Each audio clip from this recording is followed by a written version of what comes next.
Good evening, Clarice. Bienvenue au podcast Premier Visionnement. May I see your credentials? Aujourd'hui, on parle de la franchise Hannibal. I've read the case files, have you? Bien entendu, avant de commencer à écouter le podcast, je vous suggère fortement d'écouter le film car on va spoiler le film complètement. The census taker once tried to test me. I ate his liver with some fava beans and nice Chianti. Bonne écoute. Bienvenue à l'hôpital psychiatrique de Baltimore. Aujourd'hui, on parle du Silence des agneaux, sorti en 1991 et réalisé par Jonathan Demme, avec Jodie Foster, Anthony Hopkins, Scott Glenn et Ted Levine. Je suis Mathieu et, vous savez, je podcaste pour éliminer les cris des agneaux dans ma tête. Puis j'espère qu'à chaque podcast, ça va être le podcast qui va éteindre ces cris. Alors, bienvenue au podcast. Cette semaine, on est au deuxième épisode de la rétrospective des films de Hannibal, au mettant en vedette Hannibal. La dernière fois, il était-tu là, il était pas là, avec le film de 1986. Bien sûr, le premier épisode là, où j'avais aussi couvert le film là, de Dragon Rouge en duo avec Manhunter, ou Le Sixième Sens, si vous préférez en français. Puis là, on fait le deuxième film qui est probablement le film le plus reconnu dans toute la rétrospective, qui est pas mal la raison probablement que je fais la rétrospective. Comme j'ai mentionné la dernière fois, peut-être que j'aurais dû commencer avec le film d'aujourd'hui, pas pour commencer avec le meilleur ou le plus reconnu, mais pour une question là, pour que ça soit plus facile, dans le fond, de couvrir Dragon Rouge et pouvoir voir les références avec le film d'aujourd'hui. En préparation avec le film, dans le fond, j'ai lu le livre aussi, comme que j'avais fait là, pour Dragon Rouge. Sauf qu'avec Dragon Rouge, j'avais la version abrégée, mais là, j'ai vraiment la version complète là, qui avait été lue. Quelque chose que j'ai beaucoup apprécié, dans le fond. C'est un livre que j'ai... honnêtement, ça fait tellement d'années que j'ai vu le film aujourd'hui que je me rappelais pas de tous les petits détails, mais dans la globalité, il y a quelques petits détails qu'on va avoir changés là, pour adapter puis pour faciliter, là, dans le fond, le format film. Mais on va avoir vraiment comme adapté le livre là, quand même assez fidèlement. Ce qui va y avoir apporté, dans le fond, là, un des Oscars, un des 5 Oscars que le film va avoir reçu à sa sortie là, en 1991. Il avait été nominé pour 7 Oscars à l'époque. N'ayant remporté 5, c'est quand même beaucoup. Il n'y a pas beaucoup de films là, qui font ça, mais c'est sûr que souvent, quand on a le meilleur réalisateur, on a le meilleur film. Là, souvent, là, les deux vont ensemble. Mais en plus là, des Oscars là, de Anthony Hopkins et de Jodie Foster, et aussi là, pour fait que, ça fait 5. L'écrivain, le réalisateur film et les deux acteurs. Fait que si mettons, on se reporte dans le temps, là, en 1989, là, quand on va avoir commencé à réaliser là, le film, il faut noter que le livre du Silence des agneaux n'était pas publié autant que le film avait sorti en 1986 là, de l'adaptation là, de Dragon Rouge, là, Manhunter. En 80, le livre a été écrit en 88. Et que, dans le fond, on a l'écrivain du film, là, Ted Tarly, qui a lu le livre, puis à mi-chemin, il était pas mal intéressé là, à adapter le film. Mais faut pas oublier que Manhunter était un flop. Il n'a pas fait d'argent du tout. Fait que le personnage de Hannibal Lecter n'était pas...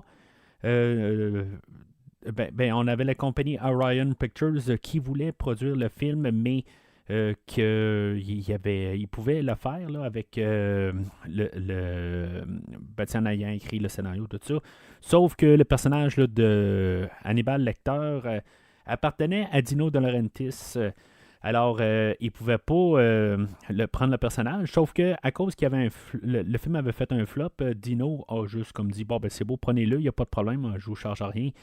À l'époque, dans le fond, on avait Gene Hackman qui allait réaliser le film et aussi, peut-être jouer dedans, là, comme le personnage là, de Jack Crawford.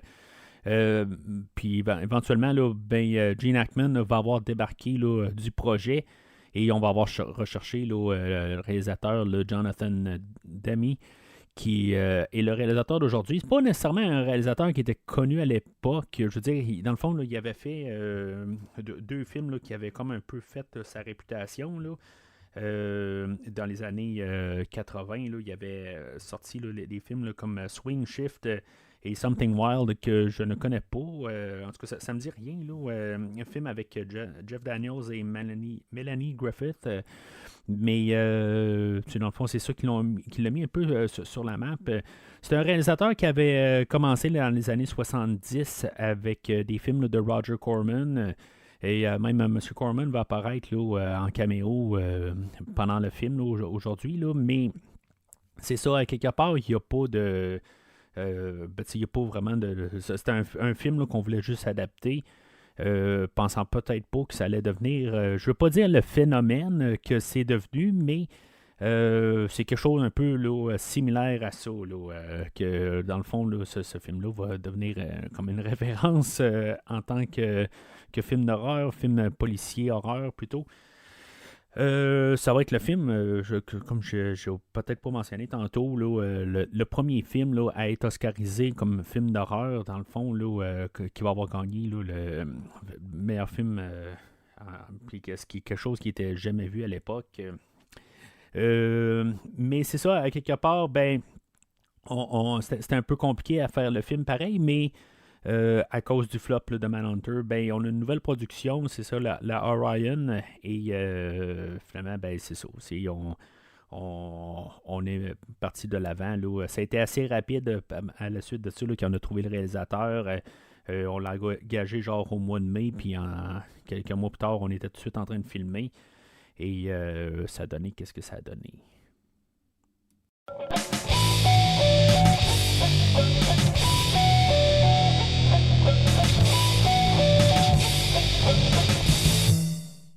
Alors, le synopsis du film va comme suit. Pour aider à résoudre une série de meurtres perpétués par un tueur en série surnommé Buffalo Bill, l'agente en formation du FBI, Clarice Starling, est envoyée pour interroger un autre tueur en série emprisonné, le cannibale sophistiqué, le docteur Hannibal Lecter. Lecter accepte d'aider Starling, mais seulement en échange de détails intimes sur sa propre vie. Fait que le film, même si on arrive à dire que c'est un film dégoûtant, c'est un film d'horreur psychologique, le film va être beaucoup centré là, sur le personnage là, de Clarice Starling.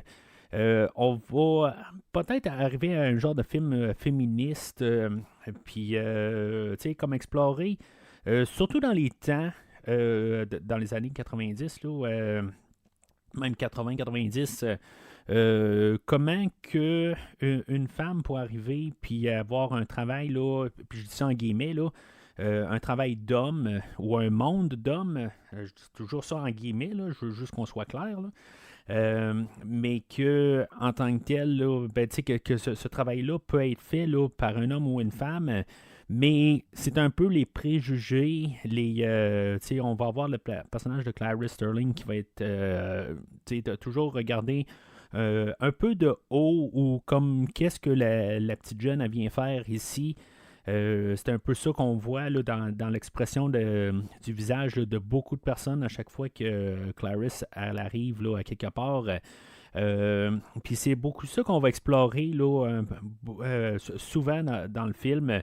Ça va être pas mal un peu la base aussi là, de la relation avec le docteur Lecter, que en bout de ligne, qu'elle va devoir comme surmonter ses peurs, surmonter tout ça, dans le fond, là, pour pouvoir avancer là, dans sa carrière du FBI, qui est quand même une grosse montagne à monter, mais qu'éventuellement, ben, elle va réussir à surmonter. Puis, par le biais, avec l'aide du docteur Lecter.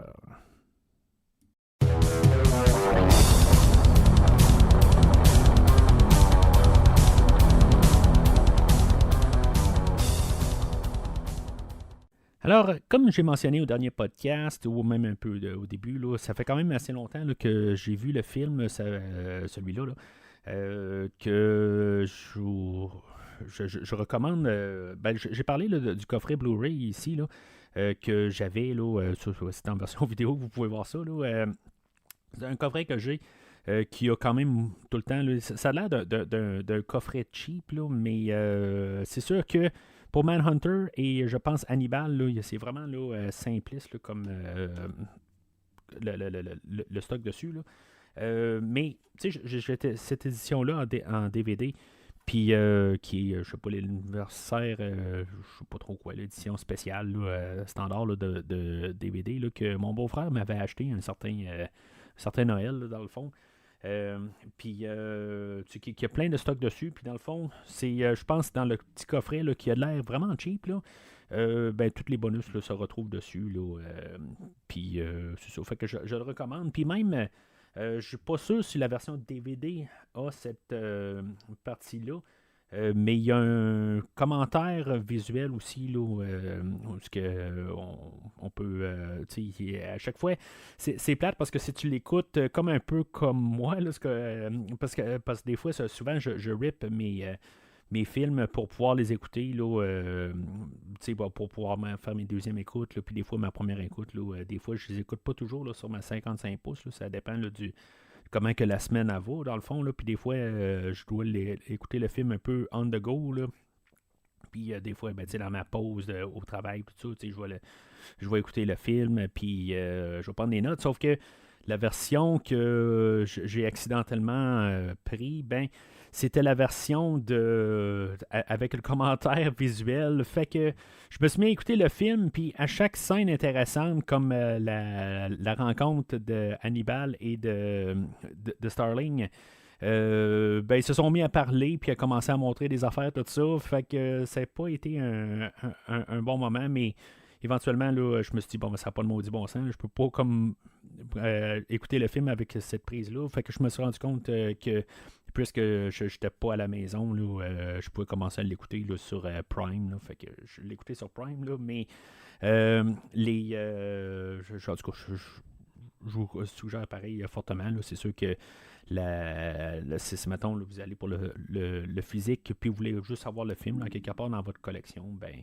le coffret là, fait quand même la job en tant que tel. Pour au moins le Silence des agneaux, si vous n'en avez pas vraiment d'importance là, sur Manhunter et Hannibal. Mais cela dit, ben c'est ça, fait que on ouvre le film avec l'introduction là, du personnage là, de Clarice Sterling, que dans le fond est en entraînement physique, est en train de courir dans les bois. Puis on entend aussi la musique de Howard Shore. Au travers de ça, je vais parler tout de suite là, de la musique là, de Monsieur Shore. La musique aujourd'hui est quand même un peu... c'est pas quelque chose que je vais écouter. Elle va bien avec le film, mais le film essaie d'avoir un ton intemporel. Je sais pas où est-ce que j'ai vu ça. Je crois que c'est dans un des documentaires là, sur le DVD là, initial. Là, j'avais écouté là, à l'époque là, tous les documentaires. Je n'ai pas écouté pour l'écoute. Mais tu sais, comme pour le choix vestimentaire, puis toutes sortes d'affaires. Le visuel, on voulait essayer qu'il soit pas trop, qu'on puisse cibler exactement c'est quelle année qu'on était, même si on est clairement en 1989-90, on essayait, là, on a habillé Clarice Starling en couleur neutre, quoique, tu sais, je veux dire, on s'habillerait probablement pas de même aujourd'hui, Mais tout est pas mal neutre pour essayer là, de pas trop dire qu'on est dans les années 80 où on n'a pas de polar et de fluo. Là, c'est plus pour pouvoir être capable là, de que ça soit pas mal n'importe quand là, qu'on peut écouter le film. Fait que ça l'aide beaucoup aussi, même pour la réécoute d'aujourd'hui. Pour ceux-là qui n'ont pas aimé le film de 1986, qui trouvent peut-être que le film est trop 80, là, en guillemets, ben, c'est pas un problème aujourd'hui. Puis c'est ça, avec la musique de Monsieur Shore, qui est peut-être plus un son plus ancien encore, là, un son là, je veux pas dire quasiment film muet, mais c'est similaire à ça. C'est quelque chose d'assez intéressant. Pas quelque chose que j'écouterais nécessairement dans mes goûts à moi, mais pour le film, pour qu'est-ce qu'il va apporter, la manière qu'il va l'apporter, ben ça donne sa saveur particulière en tant que trame sonore, quelque chose que je trouve qui se démarque vraiment là, de tout ce qu'on peut écouter comme trame sonore à l'époque, là, puis même depuis ce temps-là, c'est vraiment quelque chose de particulier. Fait que on suit Clarice, c'est ça, dans le fond, elle est en formation pour être agent du FBI. Puis finalement, ben, elle fait comme suivre un stage, dans le fond, avec le FBI directement, pas juste en formation. Dans le livre, c'est un petit peu plus élaboré que, dans le fond, il y a beaucoup là, de choix qu'elle doit faire parce que là, si mettons, elle a comme ses examens finaux vers la fin, puis qu'elle doit faire un choix, là, puis si mettons, elle embarque trop dans l'enquête, ben tu sais, elle peut pas, elle risque d'être recalée, puis pas pouvoir être pris au FBI. Sauf que c'est ça, dans le fond, pendant l'évolution de l'histoire, ben elle devient quand même de plus en plus impliquée, puis elle veut, dans le fond, suivre ben, elle veut résoudre l'enquête, puis c'est dans le fond, elle mise pas mal tout là-dessus, puis mais c'est ça qui est quand même intéressant dans tout ça, qu'on a pas mal aboli ça dans le film. C'est des petits détails, honnêtement, qui ont été modifiés dans le film. T'sais, on n'avait pas nécessairement besoin de cette histoire-là. On va. Je pense qu'on n'en fera pas du tout référence. On voit juste qu'elle est en formation, puis c'est à peu près ça. C'est l'essentiel de l'idée. Fait que c'est là qu'on a l'introduction là, de Jack Crawford, que cette semaine, ben, il est joué là, par Scott Glenn. La dernière fois, je me suis dit j'allais essayer de m'informer pourquoi on n'a pas Scott Glenn aujourd'hui, puis honnêtement, j'ai rien trouvé là, du tout là, pour pourquoi il n'a pas repris son rôle là, dans Dragon Rouge. Mais c'est ça, en tout cas. Fait que Jack Crawford, grosse différence aussi avec la version dans le livre. Dans le fond, il devient comme un peu un personnage. Je ne veux pas dire carton, mais il n'est pas aussi important qu'il est dans le livre. Peut-être pour ça aussi, justement, qu'il n'a pas repris son rôle là, dans Dragon Rouge. Parce qu'en bout de ligne, le personnage est plus comme le supérieur à Clarice Starling. Au lieu d'un personnage. Dans le livre, là, il y a sa femme qui est mourante. Puis c'est ça. Fait que il est pas mal concentré là-dessus. En plus là, d'essayer là, de faire son travail. Quelque chose qui était complètement là, aboli là, dans le film. Puis c'est correct à quelque part. Le film est assez chargé. Il est justement bien dosé. Là-dessus, parce qu'on revient souvent là, à ce que toutes les affaires qu'il fait pour sa femme qui est mourante, qui est toujours en train là, de s'occuper d'elle, qu'il n'est pas au travail. Puis c'est ça. Fait que je veux dire, comparé entre. Je pense que Harvey Keitel avait plus de choses à faire. Par contre, ça aurait été ça aurait été quelque chose, au moins pour Scott Glenn, de pouvoir élaborer sur le personnage. Si maintenant il est revenu là, dans Dragon Rouge. Mais c'est correct. Honnêtement, là, le casting est bon pour Jack Crawford. Comme j'ai mentionné aussi là, c'est, la dernière fois. Ben, les deux acteurs sont nés en 1939. Là. Ça fait que c'était pas une question d'âge. Là, pourquoi il n'est pas revenu. à l'époque. Fait que par la suite de ça, ben lui, dans le fond, il arrive avec la mission ou l'idée là, il va pas le dire à Clarisse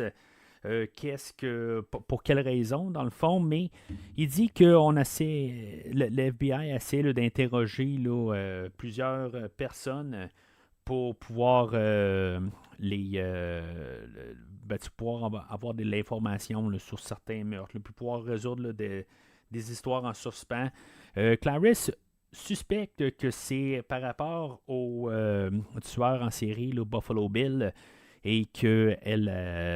Mais dans le fond, là, il confirme pas. On va y confirmer un peu plus tard là, pendant le film. Mais pour l'instant, là, il n'y a pas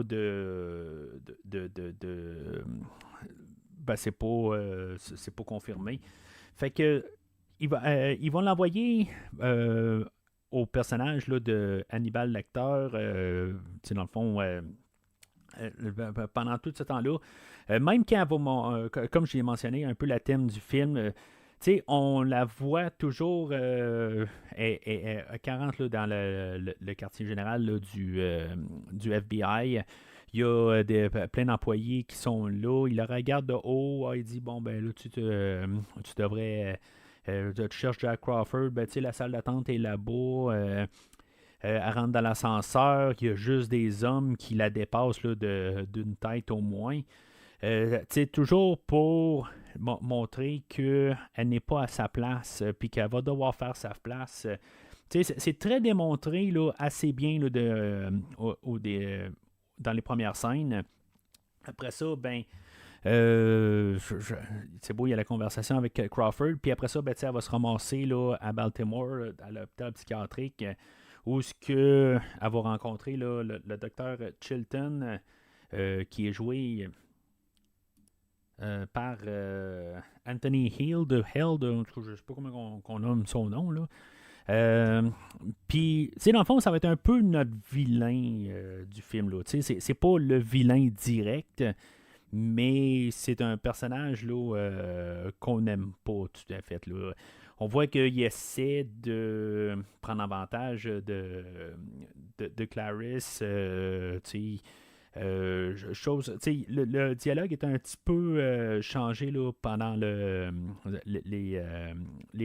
rencontre là, avec Clarisse du livre. Là, à quelque part, le côté là, de Chilton, je crois que il essaie vraiment là, comme de faire quelque chose avec elle.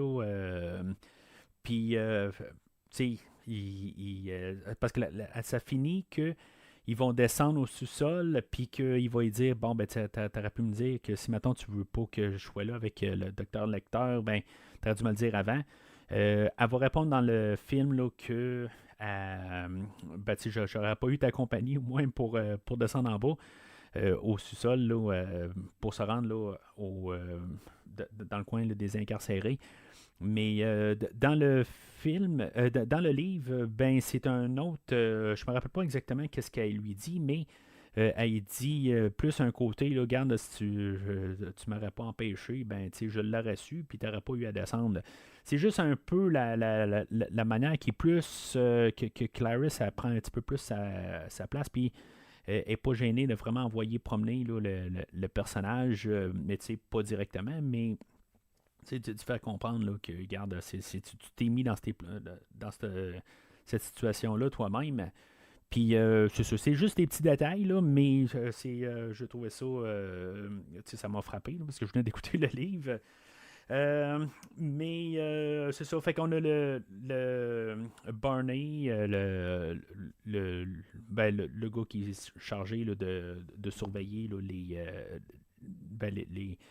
toutes les pensionnaires, je ne sais pas quel mot il faut dire là. Puis on nous explique là, comme tout le cheminement là, du docteur Lecter, que ça fait 8 ans qu'il est incarcéré. Puis c'est ça, pendant que ça rend à la... Ah, puis oui, ben dans le fond, qu'est-ce qui s'est passé depuis le temps? que dans le fond, on a essayé de faire confiance une fois. Ben, le docteur Lecter a fait à croire là, qu'il y a eu une attaque, puis qu'on l'a détaché, puis que finalement, ben, il a sauté en face de l'infirmière, puis qu'il a arraché là, une bonne partie du visage, puis il a mangé sa langue, des affaires de même. Là. Fait que c'est vraiment pour nous dire que le personnage est très, très, très dangereux. Fait qu'éventuellement, ben, elle va se rendre à la cellule du docteur Lecter, qui est toujours joué là, par Anthony Hopkins. Ben, toujours dans la rétrospective, mais qu'il n'est pas techniquement la première fois qu'il est joué là, par Anthony Hopkins. Honnêtement, je veux dire, c'est une performance magistrale. C'est aidé beaucoup par l'écran, la manière qu'il est filmé, je pense qu'on est vraiment là à genre 6 pouces de son visage. Peut-être que la version vidéo, je devrais la faire de même, là, filmée à 6 pouces là, de l'écran. Peut-être que vous trouverez que c'est plus intense, mais je ne le ferai pas. Mais c'est ça, ça l'aide beaucoup, honnêtement. Puis, rétroactif, c'est sûr, j'ai pas réécouté le Dragon Rouge pour le podcast d'aujourd'hui, là, juste pour voir un petit peu la nuance entre les deux. Mais, tu sais, il y avait vraiment là, une dégradation. Là. Honnêtement, il était un petit peu trop à l'aise. Ça, je vais le confirmer, dans le fond, là, avec Dragon Rouge. Il était trop dans le personnage. Je veux dire, il était trop comme pris pour acquis. Puis aujourd'hui, ben, on sent l'intensité de l'acteur, on sent, puis c'est sûr que c'est beaucoup aidé là, par la manière qui a été photographiée, qu'on a vraiment là, dans sa face, puis il a de l'air ben, ironiquement, je parlais de Brian Cox, qui a de l'air plus d'un vilain psychopathe, puis que, qu'il y a moins d'impact qu'Anthony Hopkins, ben, c'est juste la manière vraiment que, oui, il a de l'air d'un psychopathe, mais on apprend tellement le connaître pendant le film aussi. C'est sûr que Brian Cox, il y a genre 6 minutes d'écran, là, où on ne peut pas être trop dur avec lui. D'après ce que je peux comprendre, il y a quelque chose comme 24 minutes de temps là, d'écran là, dans le film. Là. Je vous remercie un auditeur qui, lui, Simard, là, qui m'a mentionné ça là, dans une de nos conversations. Mais c'est ça, fait que je donne le crédit où est-ce qu'il est dû. C'est ça, fait que pour 24 minutes, c'est quand même pas beaucoup de temps d'écran, mais il est tellement tout le temps là, dans le fond, dans nos pensées, là, en écoutant le film, fait que ça prend largement toute la place. Puis, juste la manière que c'est sûr que c'est filmé, puis l'évolution quand même, la manière que qu'il joue le rôle, il est toujours en train de changer là, sur un dixaine, dans le fond, là, toujours en train de, oups, tout d'un coup, il est avec toi, mais il change de bord tout de suite, là, comme il est prêt là, tout de suite à t'attaquer dans la seule manière qu'il peut, c'est vraiment essayer de te rentrer dans ta tête, puis te pincer ou te piquer carrément sur quelque chose. Et il va faire ça avec beaucoup avec Clarisse. Surtout dans la première rencontre. Il va y avoir 4 rencontres là, pendant le film, mais c'est pas quelque chose qui va le gêner. C'est sûr que plus tard, il va faire face au sénateur, puis qu'il aurait pu avoir... il a vraiment tout misé sur son évasion. Puis, à quelque part, ben... Il y a une entente qui est faite, là, mais il va choisir quand même là, de piquer là, le sénateur, qu'à quelque part, elle allait améliorer là, sa situation. Mais l'autre côté, c'est ça, c'est quand même un personnage qui est assez spécial, mais c'est ça, il est carrément là, psychopathe. Mais je me rappelais pas qu'il était si psychopathe que ça en tant que tel. Comme j'ai dit, là, ça fait vraiment longtemps là, que j'ai écouté le film. Mais c'est une performance là, magistrale, honnêtement. Puis la rencontre, dans le fond, avec Jodie Foster. Jodie Foster, elle venait d'être oscarisée aussi là, quelques années avant pour le film The Accused, que j'ai pas vu. Mais ben, c'est sûr que honnêtement, c'est comme elle a quelque chose, là, que quand elle parle, là, on dirait qu'elle s'enfarge dans son dentier un peu ou quelque chose de même. Là, ça vient un petit peu gossant dans les premiers temps. On devient habitué un peu pendant le film, mais ça rajoute quand même un petit côté plus réel du personnage, je pense. Fait que, tu sais, au début, je me dis, bon, ben, ça vient irriter l'oreille. Bien sûr, il faut vous l'écouter en anglais pour ça. Mais après ça, ben, ça devient. C'est ça, je veux dire, on embarque avec le personnage parce que ça la rend un petit peu vulnérable, ça la rend humaine. Puis on a ce psychopathe-là qui est devant elle qui fait que, on ressent comme le côté réel de la menace, puis on peut vraiment sympathiser avec le personnage de Clarice dans sa perspective. Puis, c'est ça, ces deux acteurs-là qui font deux performances là, incroyables, qui va être la force du film, là. Puis, dans le fond, là, ben, c'est ça. En bout de ligne, là, de voir tout ça ensemble, là. On va comprendre là, que l'acteur, lui, il a peut-être ou peut-être pas eu Buffalo Bill comme patient dans le passé. En tout cas, ça c'est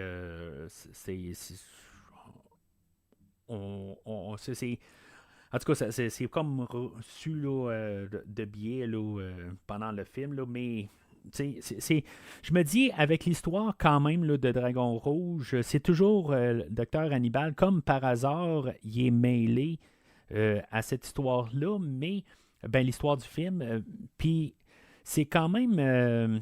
bon, c'est un côté organique un peu, peut-être, là, d'apporter ça dans l'histoire. C'est pas trop direct non plus. Je dirais que en rétro, le côté rétroactif, ça a l'air plus broché du côté de Dragon Rouge, mais pourtant Dragon Rouge est avant le côté du Silence des Agneaux. Là. Je fais juste encore la mention que si je dis Seigneur des Anneaux, au lieu de Silence des Agneaux, ben c'est pas volontaire. Mais si ça arrive, ben vous pouvez savoir, je parle pas du Seigneur des Anneaux en ce moment, mais c'est juste pensée trop rapide. Fait que j'aime quand même le côté où ce que des fois non plus elle se laisse pas marcher dessus, ou ce que des fois là, ben Hannibal il va quand même assez là, voir au travers là, de Clarisse assez rapide. Dans le fond, la fille naïve ou la jeune fille là, qui rentre là, dans ce monde, puis que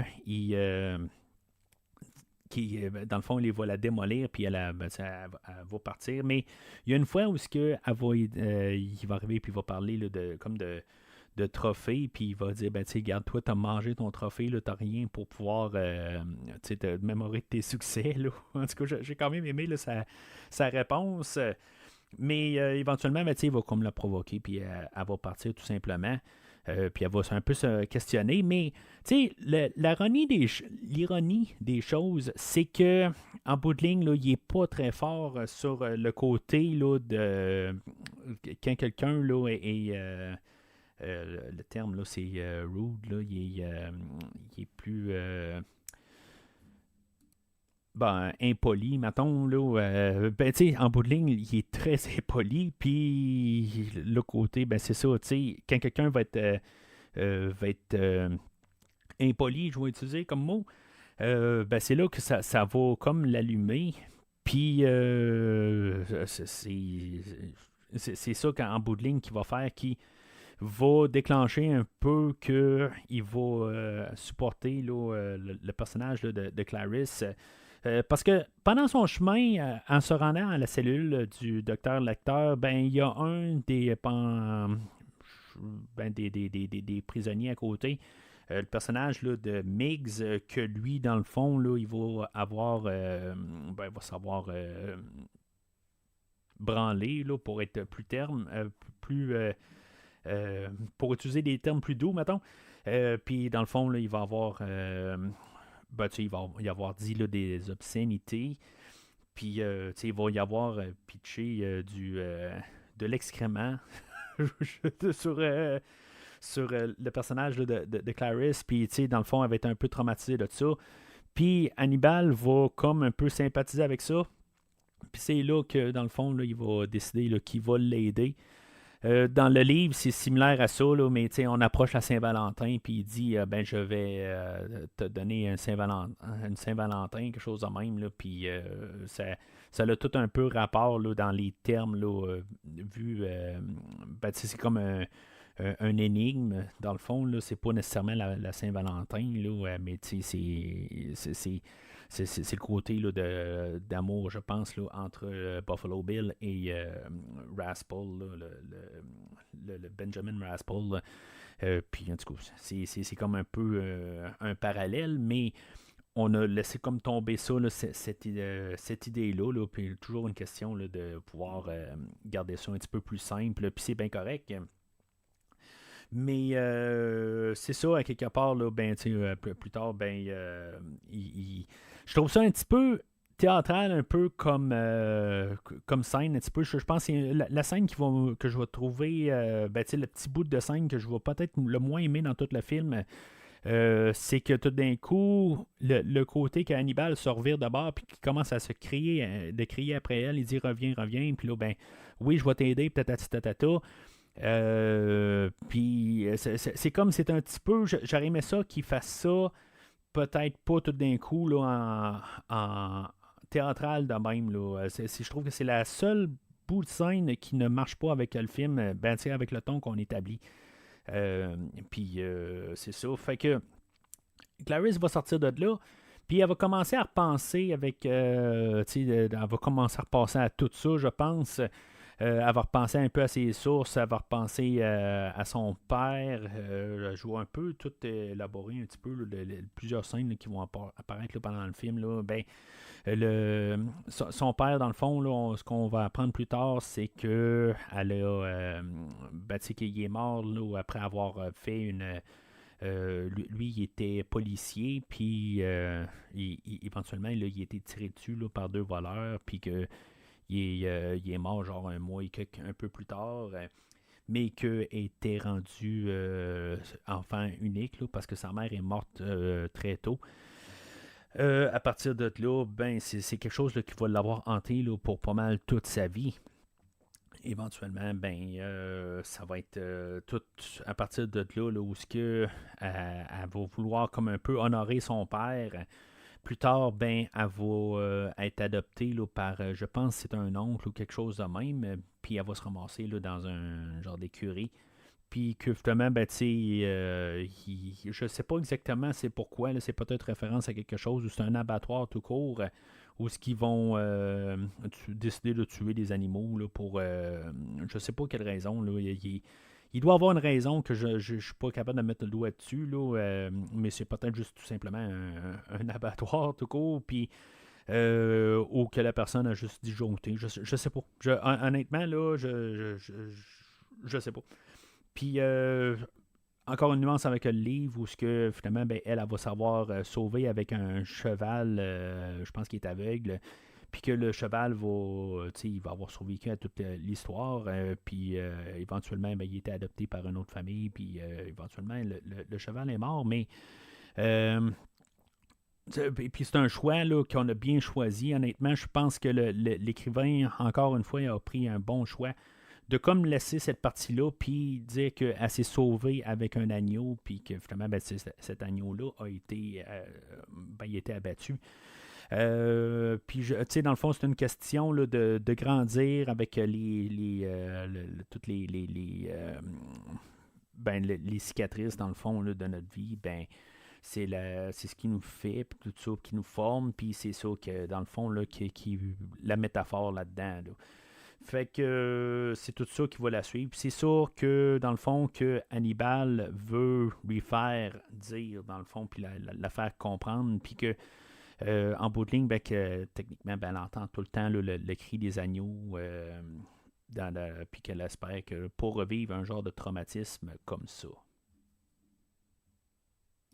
Alors, après avoir rencontré le docteur Lecter, Clarisse, il y a docteur Lecter a fait référence à Yourself, puis elle va avoir déduit là, que c'est un genre d'amalgame, ou anagramme plutôt, d'un endroit là, qui s'appelle Yourself Storage.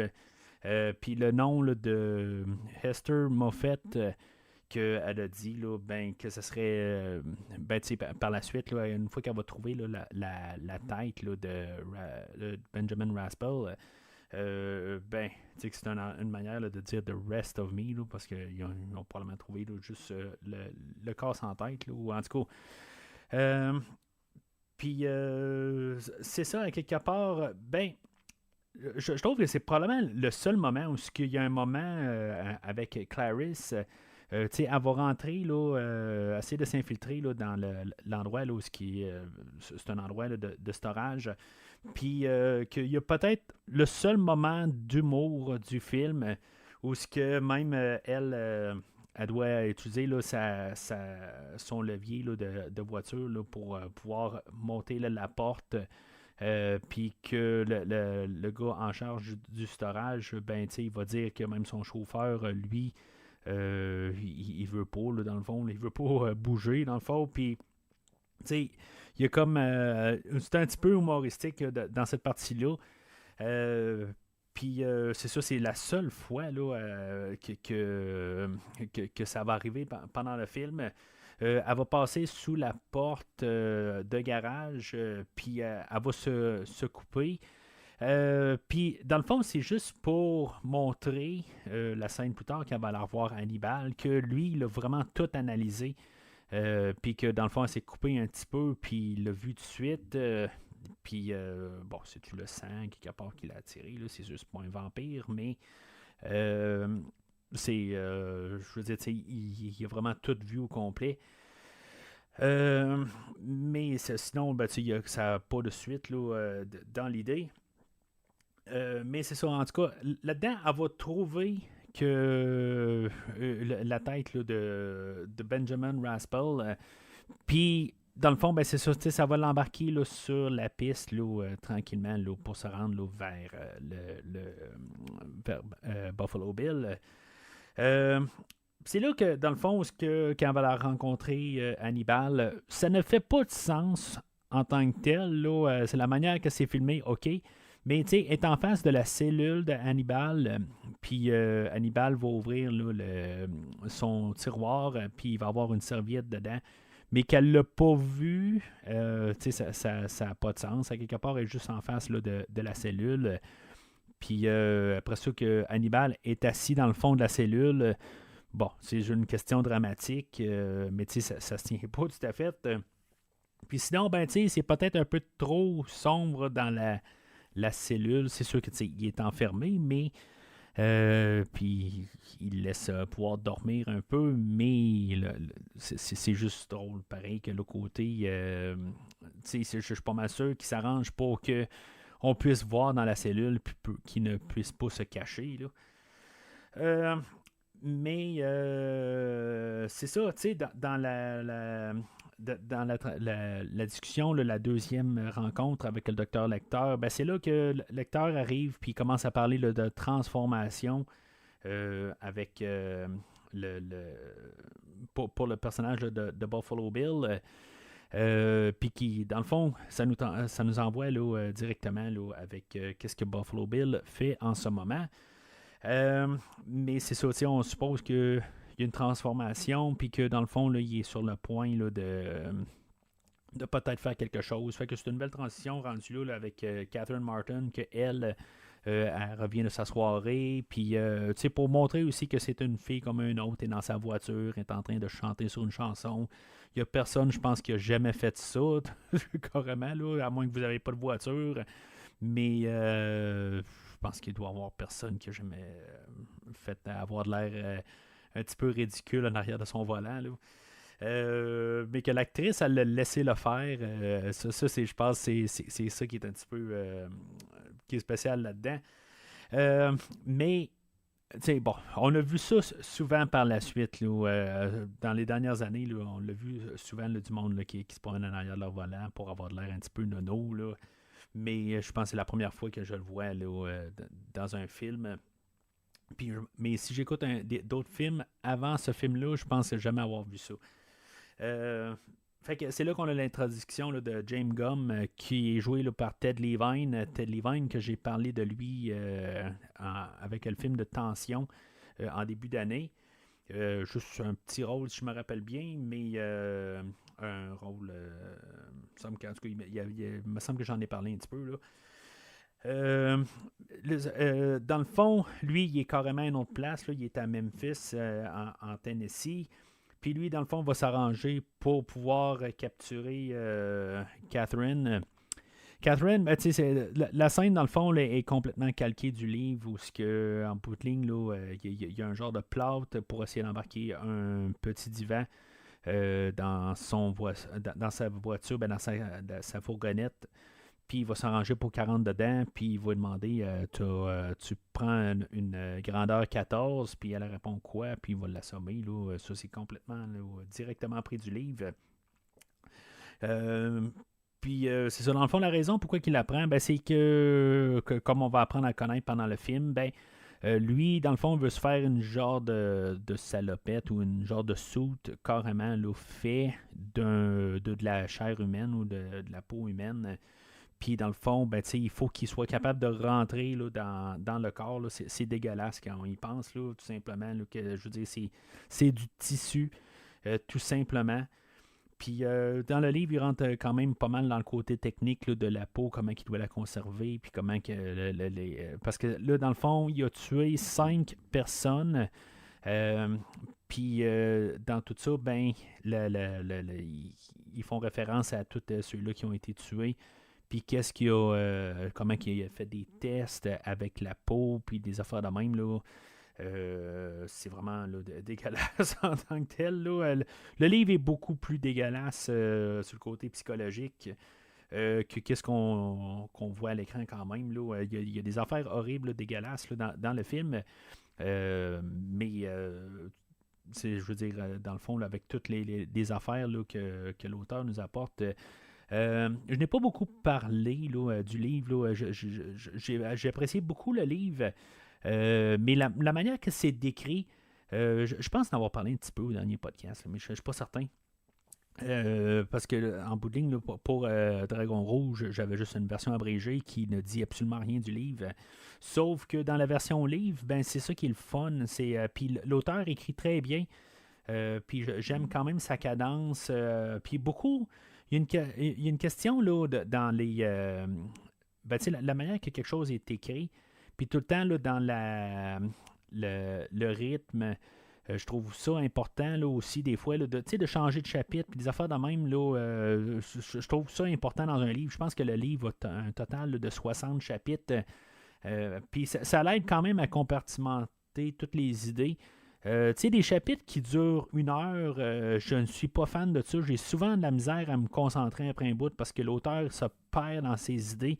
Puis tandis que quand il y a des chapitres qui changent assez, dans le fond, pour compartimenter les idées, ça ne veut pas dire qu'il n'y a pas des chapitres qui ne durent pas un certain temps, là, une vingtaine de minutes, des affaires de même.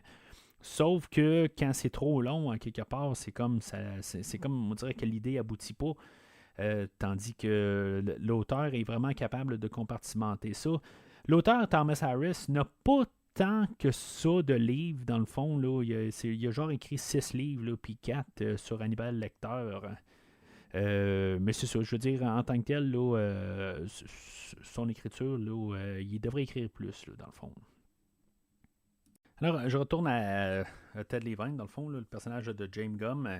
Ce qu'on va apprendre, c'est pas nécessairement un transsexuel qui veut devenir une femme. C'est dans le fond, le personnage, lui, il était moqué toute sa vie, ou dans le fond, là, il a pas eu une belle vie, en tout cas, selon sa perspective. C'est pas apporté vraiment là, dans le film. Quelque chose qui est peut-être peut-être plate un peu là, qu'on n'a pas élaboré qui était vraiment le personnage. Il a de l'air de juste le méchant, le psychopathe. Puis, peut-être, justement, Dragon Rouge a fait une meilleure job là-dessus par la suite de pouvoir expliquer un peu le cheminement de ce personnage-là. Mais le film n'est pas centré sur ce personnage-là. Malheureusement, même si c'est lui comme à la fin, là, comme qu'est-ce qu'on doit avoir comme histoire pour compléter, pour finir le film, c'est pas son histoire à lui. J'aurais l'impression que si, mettons, on referait le film aujourd'hui, on s'arrangerait pour finir plus avec Hannibal que finir avec James Gunn à la fin. Mais c'est ça, dans le fond, ce personnage-là, ce qu'il veut, c'est qu'il se déteste, puis que éventuellement, il veut comme se transformer en femme, mais c'est pour une question de s'éloigner de lui-même. Et non là, pour pour une transformation ou c'est vraiment pour qu'il soit quelqu'un d'autre et que peut-être qu'il peut s'aimer à partir de là. C'est comme ça à la fin là, que finalement il dit qu'il va s'aimer là, quand il y a comme une scène là, de genre de pas de striptease, là, mais je veux dire en bout de ligne, quand il peut se voir comme dans un corps de femme, c'est là que finalement qu'il peut s'aimer parce que il n'est plus lui-même. C'est ça, dans le fond, son but, là, c'est de se transformer complètement. Fait que à partir de là, c'est là, il y a quelques petites scènes avec lui, mais c'est tout, c'est très limité. Là. On veut montrer aussi là, comment que Catherine elle est gardée, là, dans le fond, là, sa prison à elle. C'est que dans un genre de puits, là, dans la cave là, de la maison où ils sont, puis que dans le fond, il fait juste comme la traiter pour qu'elle prenne soin de sa peau. Chose qu'on sait plus là, élaborée là, dans le livre pour que dans le fond la peau soit hydratée correctement, puis dans le fond pour qu'elle puisse mieux se conserver. Puis c'est ça en bout de ligne, là, il l'apprend là, vraiment pour je veux dire n'importe quel animal qui va juste en prendre soin là, pour sa fourrure. Là, essentiellement, là, c'est ça l'idée. Fait que pendant ce temps-là, ce qu'on va apprendre, c'est que Catherine, elle, c'est la fille du sénateur, puis que dans le fond, elle veut prendre tous les moyens pour pouvoir récupérer sa fille, dans le fond. Fait que on a notre duo du FBI, là, Jack Crawford et Clarice, qui vont aller investiguer une fille qu'ils ont trouvée. Là. Puis ils vont se ramasser là, dans le comté de Clay en Virginie de l'Ouest. Et puis c'est ça, en tout cas, c'est vraiment dégueulasse dans le fond l'autopsie rendue là où ils vont la revirer de bord. Puis il y a comme des parties là, dans son corps qui a été coupé, puis dans le fond c'est à moitié décomposé, ça a pris dans l'eau, puis tout ça, puis je pense que c'est le bout que j'ai trouvé vraiment le plus dégueulasse, là, honnêtement. Je comprends qu'en 1990, c'était peut-être pas les mêmes affaires, là, on va parler toujours de public élargi, là, pas de importation des films italiens, là, des giallo, des affaires de même, là, que des fois sont allés bien plus loin que les films là, américains. Mais s'il faut revenir quand même en 1991, où l'importation est un petit peu plus difficile, est un petit peu plus moins reconnu, moins facile pour avoir à votre super club du temps, là, Club Vidéotron ou n'importe quoi qu'il y avait, là. C'est ça, le dépanneur du coin, c'est où on avait plus des films généraux américains pour la générale. Mais on parle toujours de questions, grosses sorties de films élargis, là, comme je dis, il y a des choses peut-être pires, comme tout le côté cannibale, des affaires de même, là, qui n'étaient pas nécessairement des choses communes. Mais moi, je regarde le film, puis la fille avec l'autopsie, puis commençait à avoir des morceaux en arrière qui manquent, puis qu'il y a comme des morceaux blanchis, puis tout ça, mais je trouve ça complètement dégueulasse. Mais c'est ça. Fait que Ça fait penser un petit peu à Jaws, dans le fond, là, cette scène-là, là, c'est un peu le même principe, dans le fond, là, où on a trouvé un corps là, dans l'eau, et tout ça. Dans cette scène-là, j'ai trouvé ça le fun. Il y a l'acteur là, Tracy Walter, que j'ai déjà parlé une couple de fois là, au podcast, dans le film là, de Conan, le Destructeur, et le film de Batman de 1989.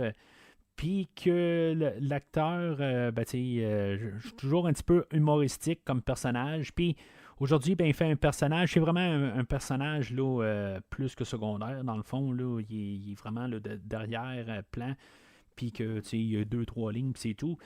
Mais de le voir faire d'autres choses, puis que j'embarque avec son personnage, puis le côté sérieux, là, il fait le docteur qui fait l'autopsie.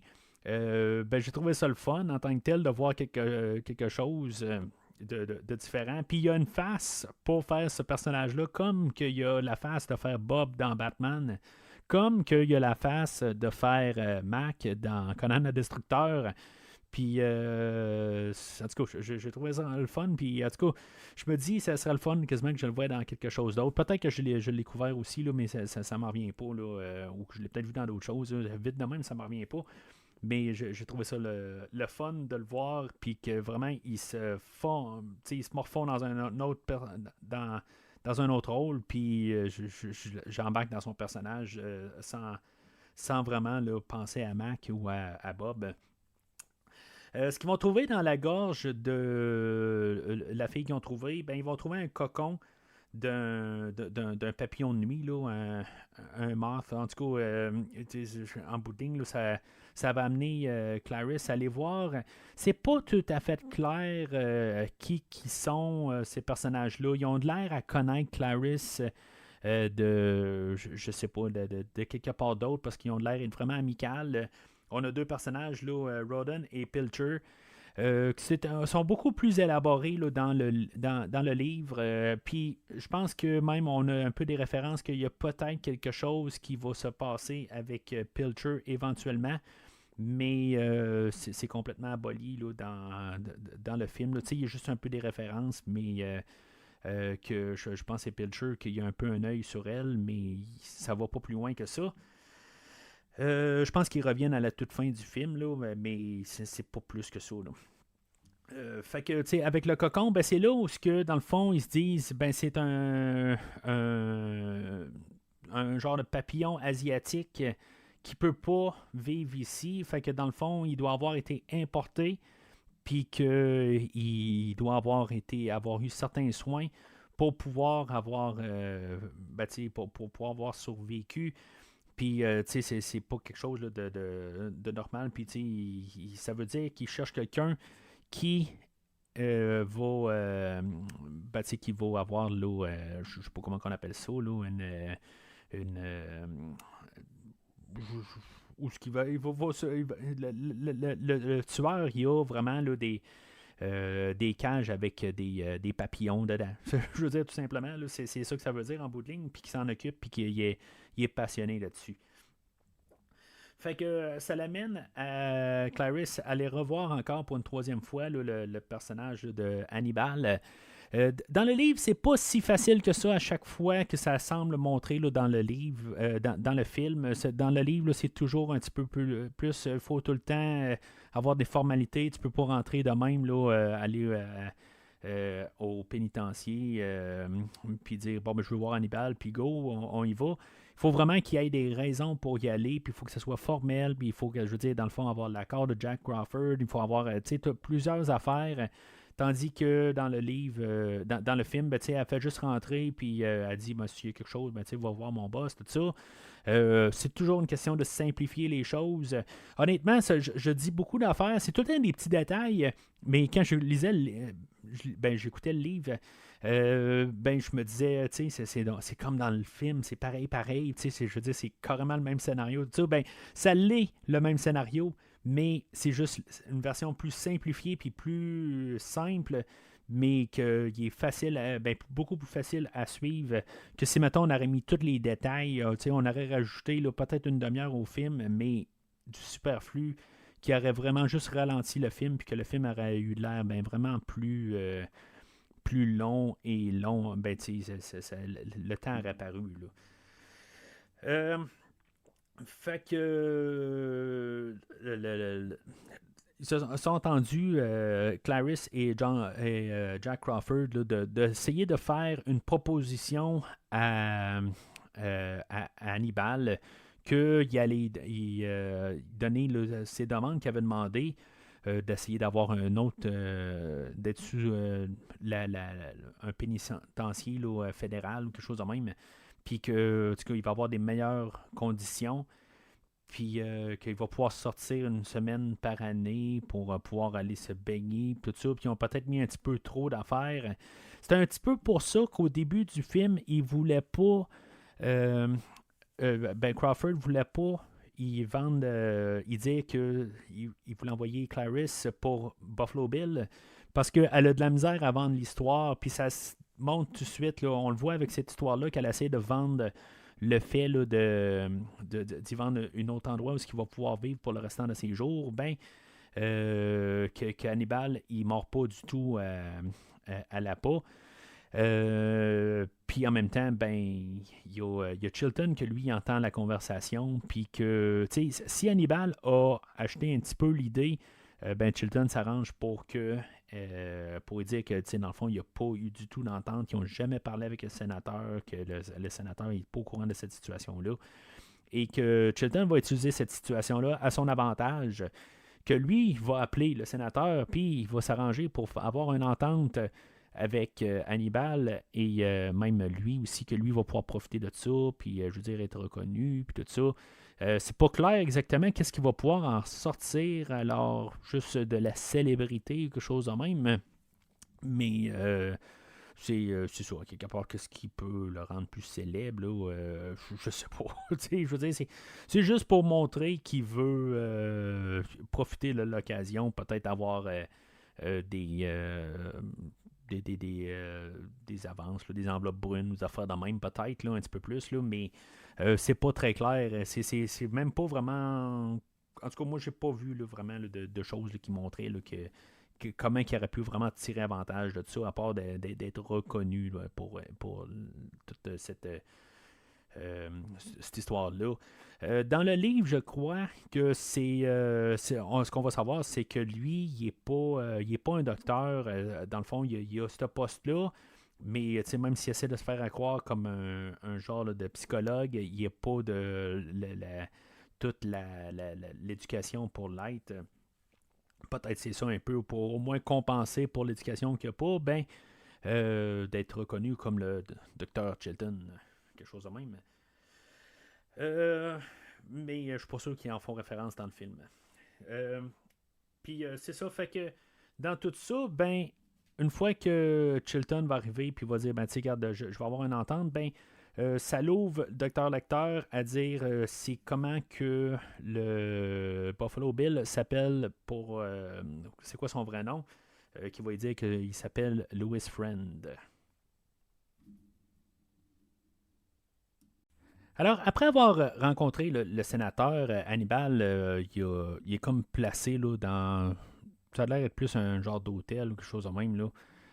Il va être dans sa salle au congrès, ou je ne sais pas exactement où. Mais c'est ça, Clarisse, elle va aller le voir pour une dernière fois, dans le fond, là, pour y dire que elle a découvert que c'est ben, en nommant là, Louis Friend, c'était pas un vrai nom, dans le fond, puis elle a encore découvert au travers. Là, c'est assez simple comme idée, là, que elle prend les lettres, là, puis elle fait juste les remélanger un peu.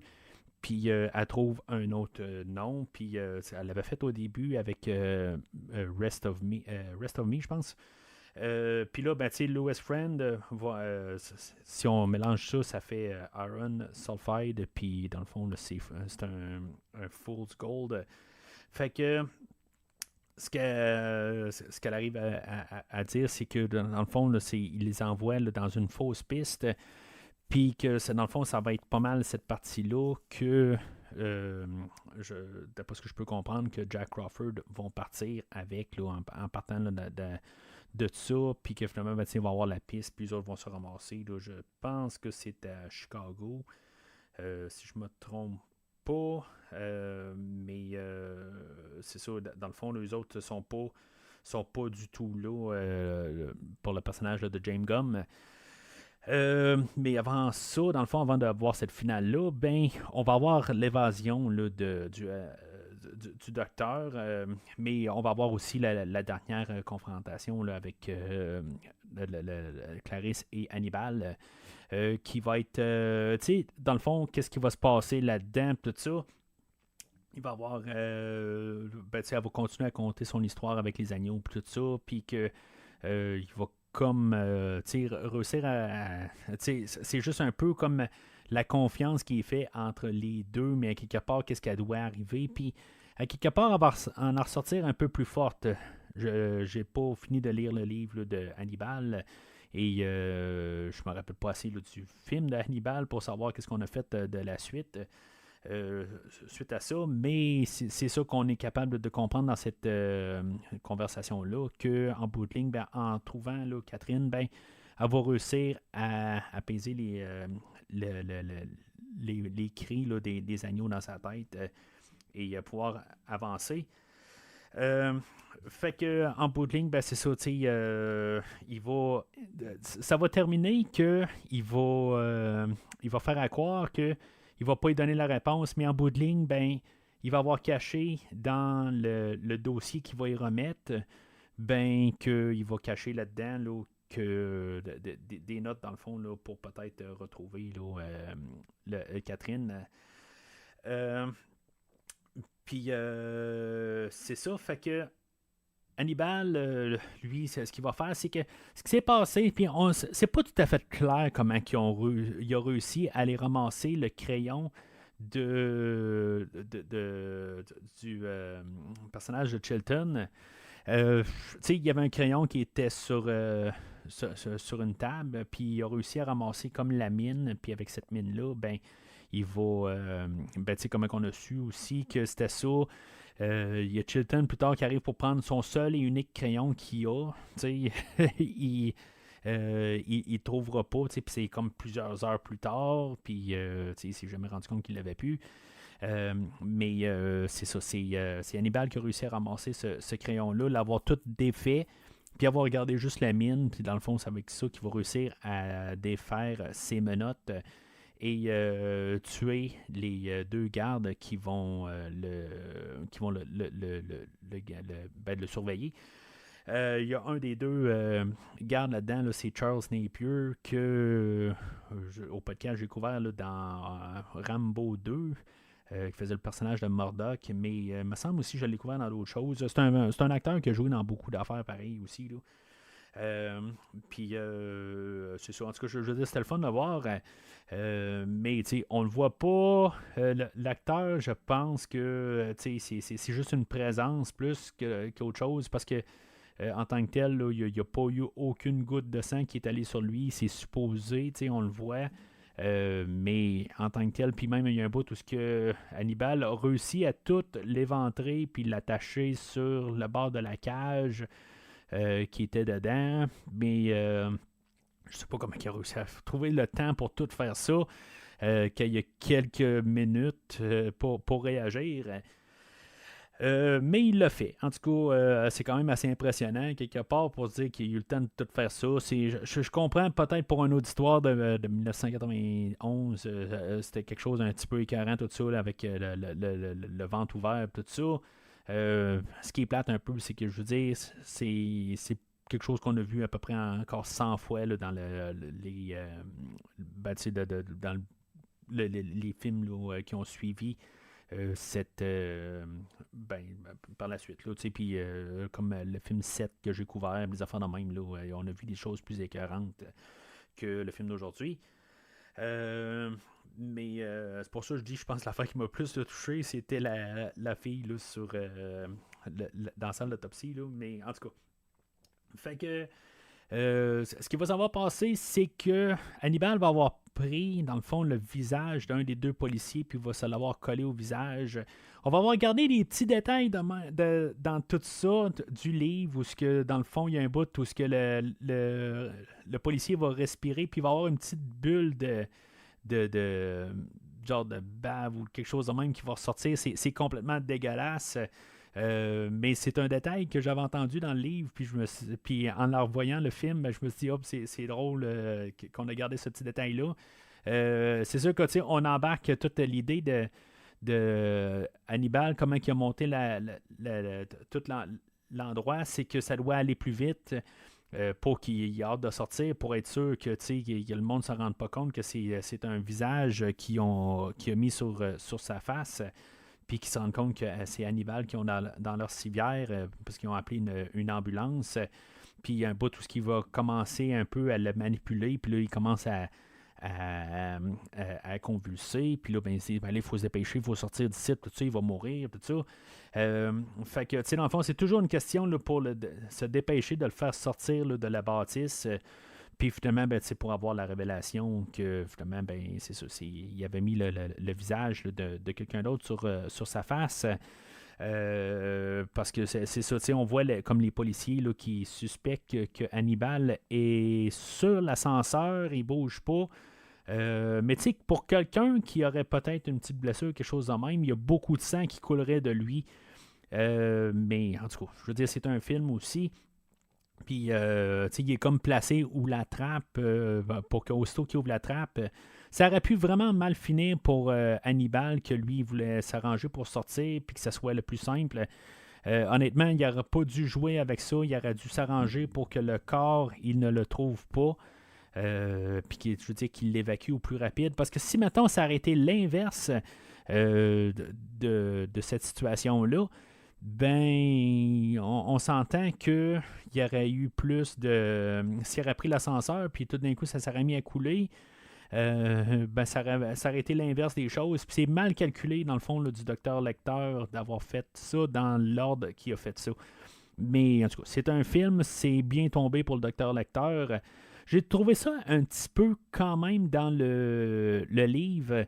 C'est peut-être un bout que je pensais plus que c'est quelque chose qu'on a rajouté dans le film. Dans le fond, avoir la révélation d'Anthony Hopkins qui enlève le faux visage. Puis que dans le fond, c'est vraiment écrit sur la page. J'ai comme trouvé ça drôle que normalement on n'a pas juste mis ça un peu plus poétique. Puis que je veux dire qu'on l'a vraiment décrit dans le livre. Je veux dire, c'était comme évident. Parce que tu sais, on a comme tout. Le film, il va couper un peu avant, ils s'en rendront pas compte. Il ne faut pas le voir en tant que tel que c'est pas le visage que c'est pas Hannibal.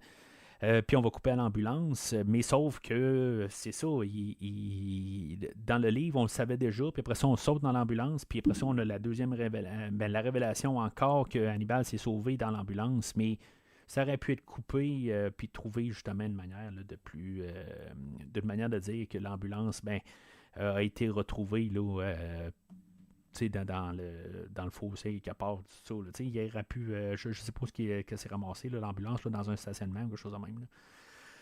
Là. Mais c'est ça. Fait que le docteur Hannibal s'est sauvé.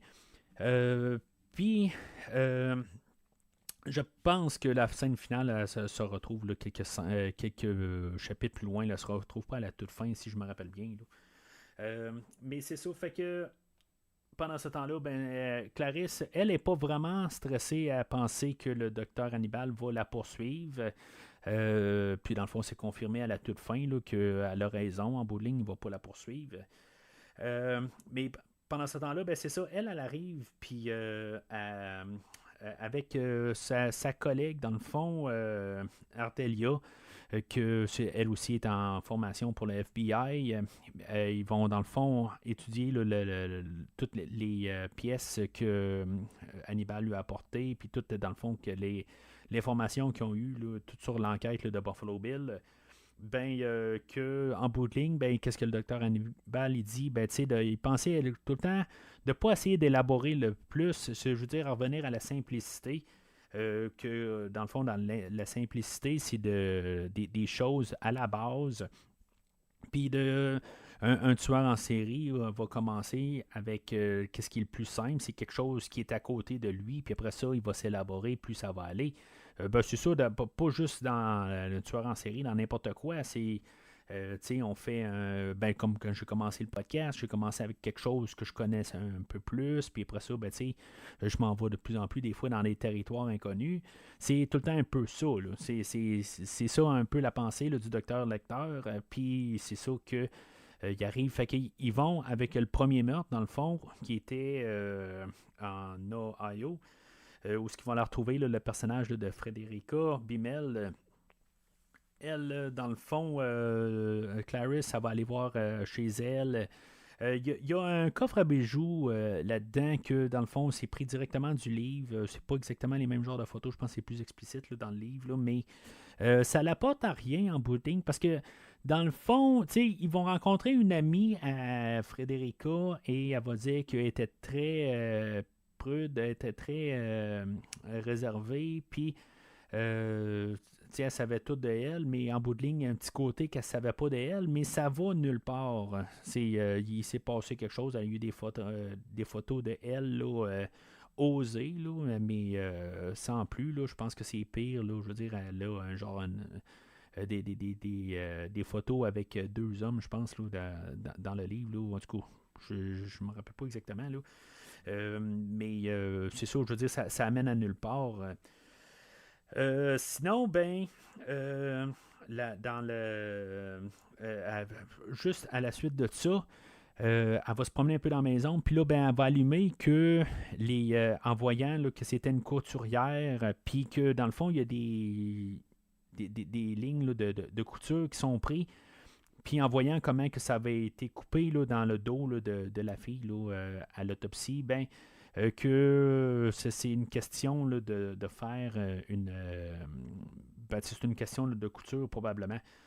Fait que ça va être la piste à suivre là, de couture. Puis là, c'est ça, elle va aller trouver une amie à Frederica que, dans le fond, son amie, elle va dire, on travaillait là, pour une madame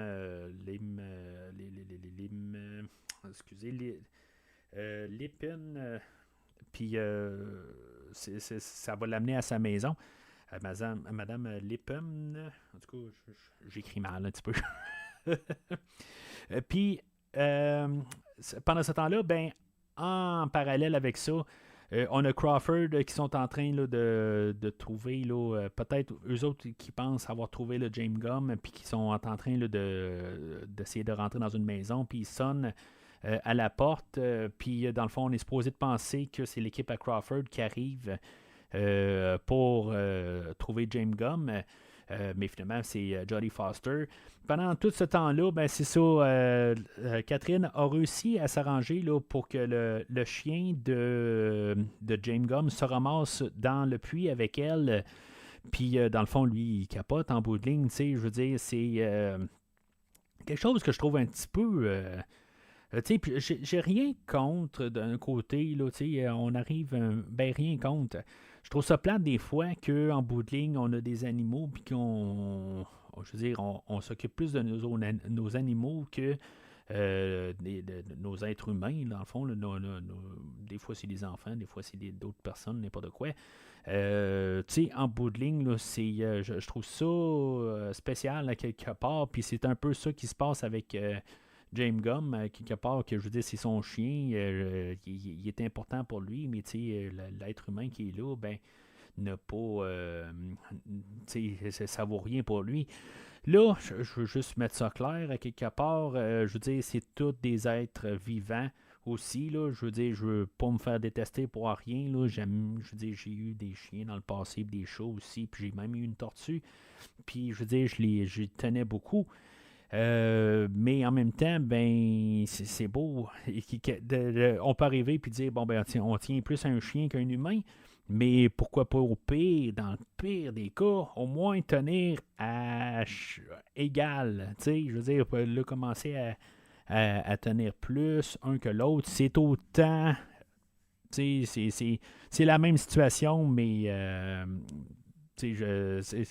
en tout cas, je trouve ça un petit peu hypocrite, mettons, quand on arrive avec cette pensée-là. Mais en même temps, je pense pas que c'est généralement là, tout le temps le cas, là, à quelque part. Là, mais je connais des gens en tant que tel là, que c'est assez spécial. Euh, Fait que Catherine, elle a réussi à s'arranger pour que son chien se tombe dans le puits, comme j'ai dit. Puis là, ben, c'est ça, James Gunn, il capote. Puis là, je veux dire, c'est beaucoup plus long dans le livre. C'est très rapide là, dans le film. Là. Je pense qu'elle passe encore là, vraiment là, plusieurs heures avec le chien. Puis, tu sais, c'est comme le bout, tout ce qui est que le chien s'est peut-être blessé, tout ça, ben, tu sais, il faut vraiment qu'elle joue là-dessus dans le livre, puis, tu sais, c'est pas très, très important là, dans le film. Parce qu'en même temps, ben, c'est ça, la sonnette de la porte, ça sonne en même temps. Il n'y avait pas besoin de monter en tant que tel, il aurait dû juste attendre. Là, je veux dire, c'est pas le livreur d'Amazon, là, mais n'importe quoi. Il n'y avait pas besoin de sonner à quelqu'un, de monter puis aller répondre. Il y avait juste à pas répondre tout court, puis il aurait pu continuer à faire ses affaires. Mais pour les besoins de l'histoire, ben, il va décider qu'il va monter puis qu'il va répondre à la porte. Mais c'est ça, c'est sûr qu'il n'aurait peut-être pas pu tirer avec son fusil, mais il aurait pu attendre, puis de toute façon, il s'attendait peut-être pas à ce que ça soit quelque chose qui allait changer le cours de l'histoire. Mais à sa porte, ben, c'est Clarice Starling qui, dans le fond, veut s'informer là, pour Madame Lipin. En tout cas, c'est pas ça le nom, là, mais j'ai juste trop mal écrit sur mes notes, je suis désolé. Puis, ben, c'est ça, fait qu'elle va rentrer dans la maison parce que là, lui, il dit que ben, il sait pas ce qui s'est passé avec la madame en question, mais qu'il y a une carte d'affaires de son garçon, puis que finalement, ben, il la laisse rentrer en dedans. Est-ce que la carte existe vraiment, mais qu'il voulait juste essayer, là, dans le fond, là, de l'attirer, puis finalement la tuer. Je pense qu'il aurait pu le faire avant, sinon, là.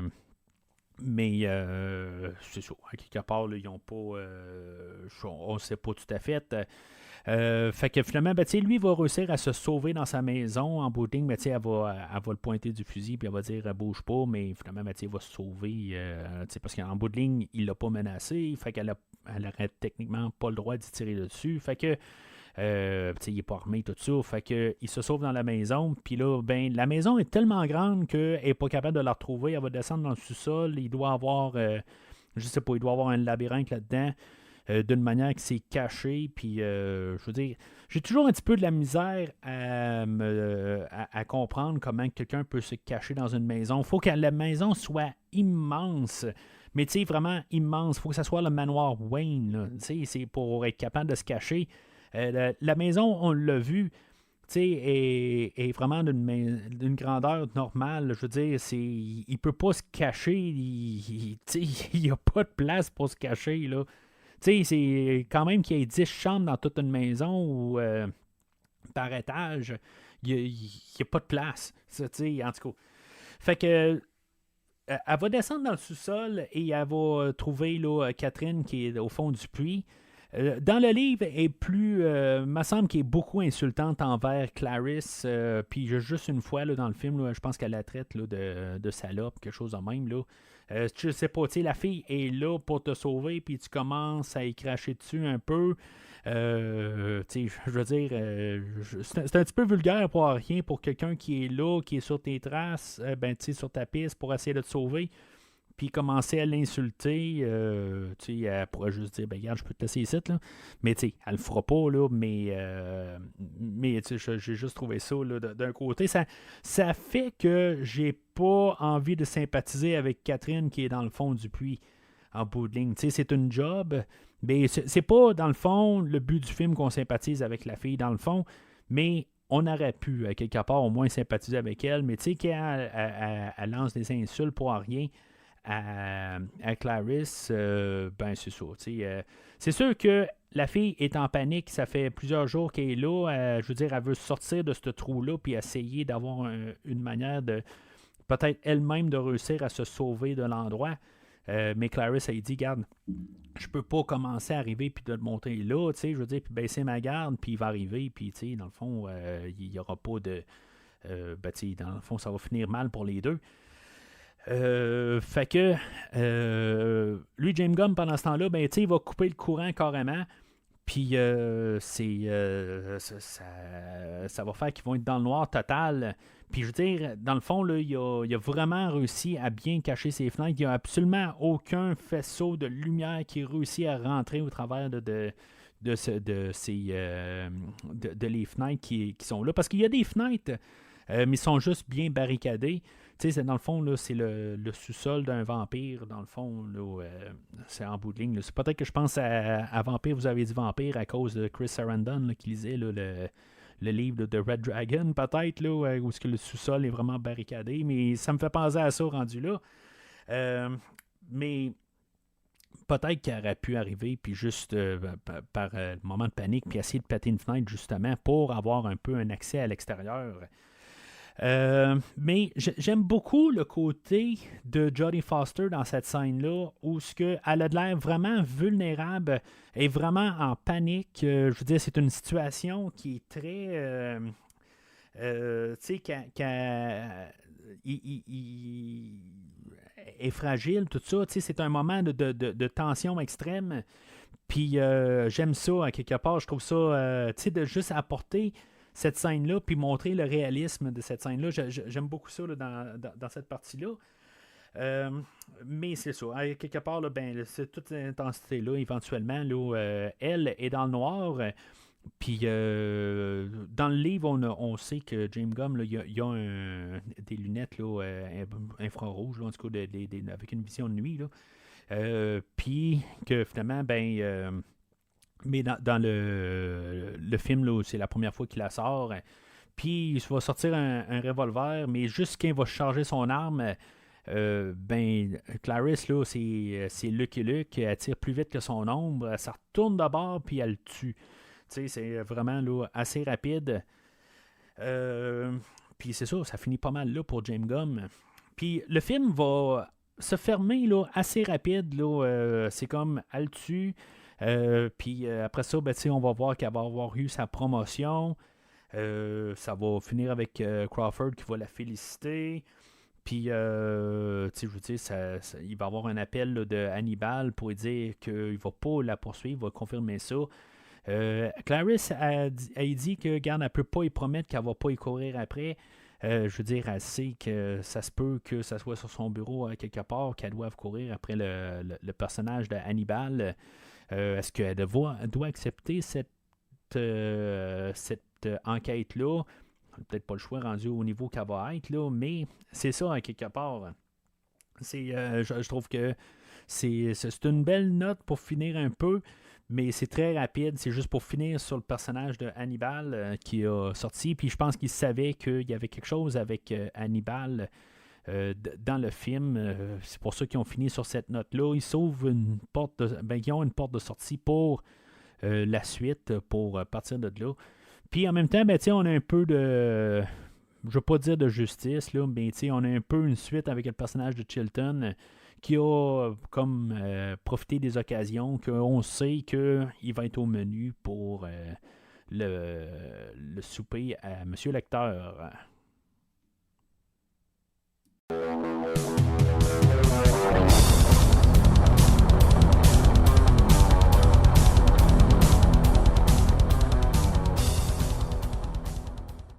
Alors, en conclusion, ben, c'est un film là, qui est remarquable, là, surtout vraiment avec les performances là, de Jodie Foster et de Anthony Hopkins. Je pense que c'est vraiment le centre du film. C'est vraiment toute leur relation, la psychologie qu'ils vont apporter entre les deux personnages, puis toute la psychologie qui va embarquer alentour de tout le comment de James Gunn, puis de tout ça, mais tout en relation avec le docteur Hannibal Lecter et de Clarice Starling. C'est vraiment le film, c'est ça. Mais c'est pas comme quand ils sont pas là, le film est pas intéressant. Ça reste que le film reste quand moins intéressant, mettons, mais c'est un film qui reste très solide. C'est pas un film. C'est plate, là. Mais je pense que j'ai mieux aimé la suite à l'époque. Puis, je veux dire, j'ai toujours été plus. J'ai mieux aimé Hannibal là, à l'époque, là, dans les dernières écoutes. Puis, tu sais, ce film-là, je l'ai toujours. Ben, je le trouvais un peu trop fade, dans le fond, contrairement à ce que Hannibal va apporter. C'est sûr que c'était un différent temps dans ma vie. Fait que, puis tu sais, entre-temps, ben, tu sais, j'ai changé beaucoup, puis souvent, je regarde plus le côté là, de création du film aujourd'hui. Fait que le film est remarquable. En tout cas, il est bien fait.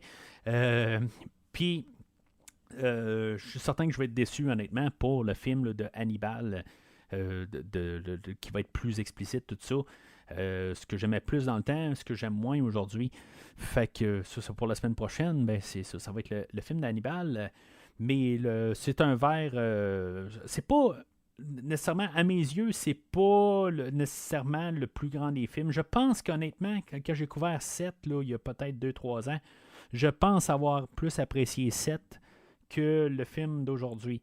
Mais je veux dire, ça reste que c'est quand même un film. C'est surtout avec les prestations des acteurs, les deux personnes là, qui ont été récompensées pour le film d'aujourd'hui, qui fait que le film est remarquable. L'histoire, tout ça, tout se tient en tant que tel. Il n'y a pas de temps mort. Puis quand j'ai dû réécouter le film là, sans voir là,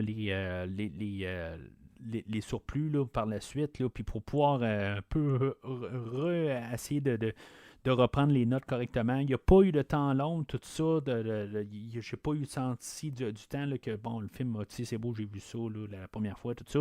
Non, j'ai vraiment apprécié. La lecture, tout ça, ça m'a aidé à comprendre peut-être un petit peu plus le film. C'est un film qui est très solide. Puis que je vais probablement revisiter probablement avant le temps là, ben, pour reprendre 20 ans pour écouter le film. C'est un film qui est supérieur à les deux films que j'ai parlé la semaine passée. Mais je vais dire honnêtement, je pense que je vais avoir plus hâte de réécouter Manhunter. Je sais pas. Je pense que c'est comme ça que je vais y penser. Mais qui sait? À quelque part, je vais probablement me taper tout me connaissant. Là, ça va plus être le genre que je vais faire au complet. Mais ça reste que c'est. Je suis pas en train de dire que le film Manhunter est meilleur que le film aujourd'hui. Je veux juste dire que moi, personnellement, j'ai plus hâte de réécouter Manhunter. C'est juste ça. Mais le film d'aujourd'hui est clairement supérieur au film de Manhunter. Puis, dans le fond, ça va paraître. C'est un film qui va avoir récolté quand même pas mal. Quelque chose là, il va avoir coûté quelque chose comme 20 millions à faire. Et je n'ai pas le chiffre exact, là, mais il a récolté comme quelque chose comme 200 millions. Mais ça n'a pas été un succès instantané. Ça a été un sleeper hit qu'il appelle. Là. Je veux dire, ça sort. Puis, je veux dire, il fait juste faire du temps au cinéma pendant vraiment plusieurs semaines. Et. Puis, c'est ça, éventuellement, là, on se rend compte qu'à la toute fin, ben, après un bout, il fait 40 millions, il ferait 20 millions, 20 millions, 20 millions, 20 millions, puis rendu là, il a peut-être été au cinéma pendant 6 mois, et que finalement, ben, il a fait de l'argent, mais ça n'a pas été un gros coup en partant, qui fait que ça a été ce qu'il appelle un sleeper hit, comme j'ai dit. Fait que c'est pas mal tout pour aujourd'hui. La semaine prochaine, ben, on va parler là, de Hannibal. C'est lui que j'ai vraiment hâte de revoir, voir si, mettons, c'est lui que je vais préférer dans toute la franchise. Puis sinon, ben, essayer de comprendre un petit peu mieux. Comme j'ai dit, il y a des affaires que dans le temps là, que j'avais. Ben, le film est sorti en 2001, fait que je devais avoir quelque chose comme 20-21 ans. 22 ans que j'ai écouté le film. Je sais qu'il y a quelque chose là-dedans qui m'a complètement levé le cœur. Puis c'est rare qu'un film va me lever le cœur, mais c'est peut-être pour ça aussi que j'ai aimé beaucoup le film, que j'avais une réaction. Fait que je vais en parler là, la semaine prochaine. Probablement que ça va pas me lever le cœur, mais j'ai hâte quand même là, de le revisiter et de tout l'analyser puis essayer de comprendre s'il est vraiment meilleur ou pas. Je suis à peu près à 1/3 dans le livre d'Hannibal. J'espère réussir à le terminer avant de parler du film.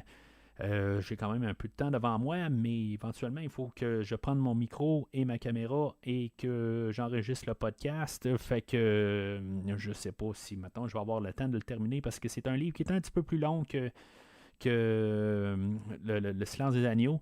Et j'ai pas nécessairement autant de temps d'opportunité pour l'écouter en regardant mon horaire. Fait que mais sauf que c'est quelque chose que je veux voir parce que il y a des affaires que je vois puis de mémoire là, je connais plus le Seigneur des Anneaux, je savais que j'allais le faire, le Silence des Agneaux, que Hannibal. Il y a des détails, je me rappelle d'Hannibal, mais c'est beaucoup plus flou que le film d'aujourd'hui. Je pense que c'est Hannibal qui est vraiment le plus flou mis à part le Hannibal Rising là, que j'ai 2-3 détails que je me rappelle du film là. Mais c'est ça, à quelque part, il y a des affaires que je place, mais je pense pas que tout ce que je vois, que je lis en ce moment, se retrouve dans le livre. Puis je sais pas, là ça va être Ridley Scott qui va reprendre le flambeau là, de Jonathan Demme. Puis est-ce que, je veux dire, la plupart des films que j'ai couverts, ça fait quelques films là, que je couvre de Ridley Scott, les films de Alien, de Prometheus et de sa suite, là, Covenant, puis Blade Runner que j'ai fait là, en début d'année. Tous des films que j'ai quand même généralement aimés. Là, Prometheus, je pense que c'est celui-là que j'ai aimé le moins de la gang. Mais c'est ça, à quelque part, je veux dire, en général, là, c'est quand même un bon réalisateur. Et je suis curieux, là, je pense que c'était un peu le point creux là, de la carrière de M. Scott là, dans les années 2000. Même, je pense qu'il avait fait Gladiateur là, quelques années avant. Là. Fait en tout cas, on verra bien, ça va avoir pris quand même plusieurs années là, avant de finalement avoir une suite. On va avoir Julianne Moore qui va remplacer Jodie Foster. Plus, je suis quand même assez curieux de voir un peu la transition d'actrice. Puis tout ça, dans le fond, le retour là, d'Anthony Hopkins. Puis pourquoi que Jodie Foster n'est pas revenue? Je sais qu'elle a trouvé à l'époque qu'il y avait trop de violence dans les films, tout ça, mais en tout cas, je vais faire un peu plus de recherche là-dessus parce que je veux juste quand même me rassurer que ça a du sens qu'elle réponde ça. Mais sinon, c'est ça. On va parler là, de Hannibal la semaine prochaine. Alors, entre-temps, n'hésitez pas à commenter sur la publication d'aujourd'hui sur les réseaux sociaux Facebook, Twitter et Instagram. Et de même partager le podcast là, à des gens qui pourraient vouloir écouter le podcast et qui sont intéressés par les films que je couvre et peut-être plus. Et sinon, on va se parler la semaine prochaine parce qu'entre-temps, je dois aller souper avec un vieil ami.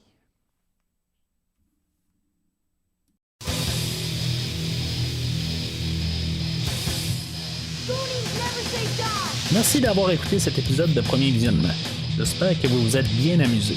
Get off my plane. Je vous donne rendez-vous la semaine prochaine pour la couverture d'un autre film.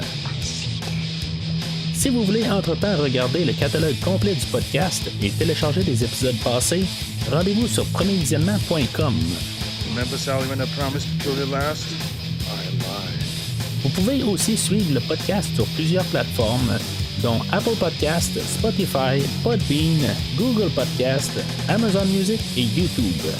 N'hésitez pas à donner une critique de 5 étoiles sur la plateforme de votre choix. Vous pouvez également suivre Premier Visionnement sur Facebook et Twitter pour rester informé de nouveaux épisodes. Premier Visionnement a besoin de votre aide pour grandir. Vous pouvez partager le podcast avec vos amis qui s'intéressent au cinéma de tout genre. And you will know my name is the Lord when I lay my vengeance upon thee. Le podcast a également besoin de votre support monétaire pour continuer. Avec un don de 10$ pour un ou 25$ pour 3 films non franchisés disponibles sur Netflix ou n'importe quel support nécessitant pas un achat, le podcast s'engage à couvrir votre choix dans les 3 mois pour vous remercier de votre don. You can't handle the truth. En espérant vous voir au prochain épisode. My mom always said life was like a box of chocolates. Bienvenue à l'hôpital. Bienvenue à l'hôpital psychiatrique. Bienvenue à l'hôpital.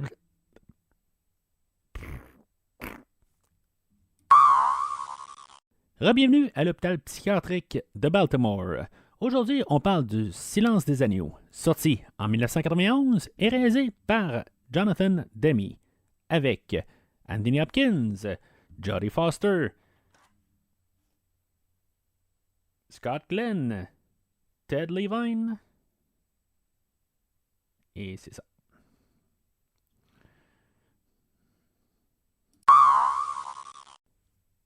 Bienvenue à l'hôpital psychiatrique de Baltimore. Aujourd'hui, on parle du Silence des agneaux, sorti en 1991 et réalisé par Jonathan Demme, avec Jodie Foster, Anthony Hopkins, Ted Levine et Scott Glenn. Je suis Mathieu.